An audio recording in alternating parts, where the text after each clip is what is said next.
আসসালামু আলাইকুম। এক্সারসাইজ 9.1 এর আমরা একটা শর্ট কোশ্চেন সলভ করব। এখানে দেখো দেওয়া আছে কি 1 - 1 second bracket 1 minus x cube to the power -1, এই সেকেন্ড ব্র্যাকেটের টার্মটার উপরে -1, এই থার্ড ব্র্যাকেটের উপরে -1। এই টার্মের ম্যাথগুলোর ক্ষেত্রে আমরা প্রথমে এই যে ভিতরে যে ফার্স্ট ব্র্যাকেট আছে না, এই ফার্স্ট ব্র্যাকেটের ভিতরে যে টার্মটা আছে সেই টার্মটাকে আগে দেখব কীভাবে কী করা যায়। এখন এখানে কী দেওয়া আছে, ইনভার্স 1 আছে। ইনভার্স 1 মানে কি? ইনভার্স 1 আমরা এটা লিখতে পারি 1/1 - x, ঠিক আছে? তাহলে হয়ে গেল, এইটা চেঞ্জ হয়ে গেল। এই পাওয়ার এখন এখানে সেকেন্ড ব্র্যাকেট দিয়ে আবার এটা লিখে দিই, তারপরে থার্ড ব্র্যাকেট দিয়ে আবার -1। এই ম্যাথগুলো একটু সাবধানে করতে হবে যাতে ম্যাথ ভুল না হয়। এখন এই ব্র্যাকেট যদি তুলে দিই তাহলে আমাদের এখানে টোটালটাই এলসিএম করতে হবে, x - 1 - x কিউব। তাহলে এখানে আসবে কি 1 - x কিউব মাইনাস ইনভার্স 1 এখানে আসলো, বাইরে যেটা ছিল সেটা সেরকমই থাক।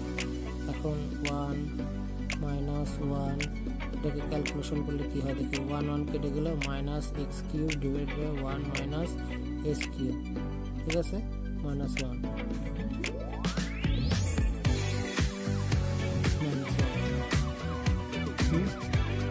এখন কাহিনীটা ঘটবে এখানে, এই যে -1 মানে কি, এই টার্মটা কি আবার inverse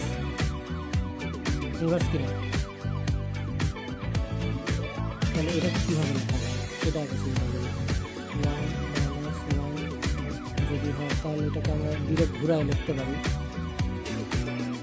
1 - x cube divide by -x cube. এই ইনভার্সটা এখন চলে গেল, তাহলে এটা থাকলো বাইরেরটা। তারপরে 1 এরকমই রেখে দিলাম। এই -1 দিয়ে এখন এই টোটাল টার্মটাকে যদি মাল্টিপ্লাই করি তাহলে কি হবে, -1 - x কিউব, এই মাইনাস আর এই মাইনাসে গুণ করে হয়ে যাবে হচ্ছে প্লাস, নিচে x কিউব থাকবে, বাইরেটা বাইরে থাকলো। এখন আবার এটাকে আমরা যদি এলসিএম করি তাহলে কি হয়, x cube s cube plus 1 - x cube, ঠিক আছে?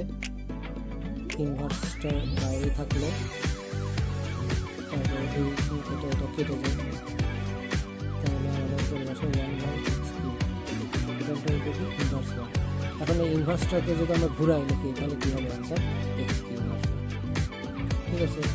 আমরা ভুল যেটা করি সেটা হচ্ছে এই যে ইনভার্সটা, এই ইনভার্সের পরের যে ইনভার্সটা এটা নিতে আমাদের ভুল হয়ে যায়।